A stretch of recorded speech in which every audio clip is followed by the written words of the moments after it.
সকালে ঘুম ভেঙে বারান্দায় গিয়ে এত সুন্দর দৃশ্য দেখতে পাবো তা কখনোই ভাবিনি। আজকের আবহাওয়াটা অনেক বেশি ভালো ছিল, গাছগুলা কত সুন্দরভাবে দোল খাচ্ছিল দেখুন। আমিও কিছুক্ষণ বারান্দায় দাঁড়িয়েছিলাম, এরপরে চলে আসলাম নাস্তা বানাতে। হ্যালো এভরিওয়ান, আসসালামু আলাইকুম, কেমন আছেন সবাই? সকাল সকাল এই যে পরোটা আর চা বানিয়ে নিলাম, তো এটা দিয়ে সকালে নাস্তা করে নিয়েছিলাম। আর দুপুরে খেয়েছিলাম আজকে ডাল চচ্চড়ি আর মাছ ভাজি, সাথে ছিল লেবু।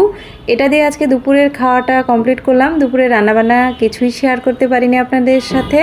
দুপুরে রান্না খাওয়া শেষ করে চলে আসলাম পুরনো স্মৃতি নিয়ে। এটা ছিল প্রায় 12-13 বছর আগের পুরনো একটা স্মৃতি, এটা আপনাদের সাথে আজকে শেয়ার করব। এই বক্সের মধ্যে কি আছে, মিশন থেকে আসার সময় আমার বর এই একটা জিনিসই আমার জন্য এনেছিল। আর এটার মধ্যে কি আছে চলুন আপনাদের দেখাই। তো বক্সটা একা হাতে খুলতে পারছিলাম না, আসলে এক হাতে মোবাইল ছিল, অন্য হাতে এভাবে খোলা যাচ্ছিল না।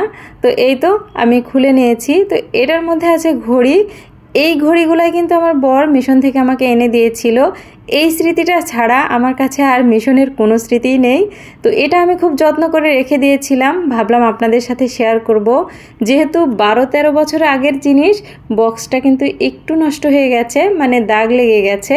তো এটা সেভাবে আমি কিন্তু হাত দিয়ে ধরিও না, রেখে দিয়েছিলাম। তারপর সাদা কালার যেহেতু, এজন্য একটু দাগ হয়েছে। তো এটাই ছিল আমার হাজব্যান্ডের দেওয়া মিশন থেকে আনা সেই স্মৃতি, যেটা আমি খুব যত্ন সহকারে রেখে দিয়েছি। আমি ভেবেছিলাম এই ঘড়িগুলো আর চলবেই না, তো দোকানে নিয়ে গিয়েছিলাম। 3টা ঘড়ি ঠিক হয়েছে, 2টার ব্যাটারি নষ্ট হয়ে গিয়েছিল আর একটার মেশিন চেঞ্জ করা লাগলো। মাত্র 300 টাকায় আমি ঠিক করে এনেছি।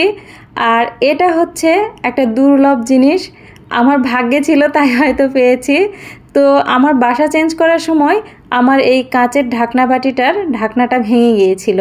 তো আমি ভেবেছিলাম হয়তো আর পাওয়া যাবে না। তো আজকে আমার বেবির বান্ধবীর জন্মদিন ছিল, তো ওর জন্য গিফট কিনতে যেয়ে আমি এই জিনিসটার খোঁজ করি। তো ওই দোকানে মাত্র একটাই সিঙ্গেল ঢাকনা ছিল, আর এটা আজকে আমি পেয়েছি। আমার অনেক ভালো লাগছে যে জিনিসটা আমার একদম সেটটা মিলে থাকলো। এরপরে কাঁচা বাজারে গিয়েছিলাম, কিছু কাঁচা বাজার করলাম আর ডিম কিনেছিলাম, সাথে কিছু সবজি, পুঁই শাক, তরমুজ নিয়েছিলাম। সব কিছু মিলিয়ে সবগুলা বাজার করে এরপরে আমি বাসায় চলে আসি। পুঁই শাকটা অনেক তরতাজা ছিল, আর অনেক কয়দিন ধরেই আমার পুঁই শাক খেতে খুবই ইচ্ছে করছিল, যার কারণে নিয়েছি। আর বাসায় তরমুজও শেষ হয়ে গেছে, আবহাওয়া এখন প্রচণ্ড গরম, বাসায় তরমুজ না থাকলে একদমই ভালো লাগে না। তো আজকে তরমুজটা কেটেছি, অনেক ভালো ছিল, ভিডিও ক্লিপটা নেওয়া হয়নি। তো ডিমের বক্সটা আমি খুলে দেখছিলাম যে ডিমগুলো ঠিক আছে কিনা।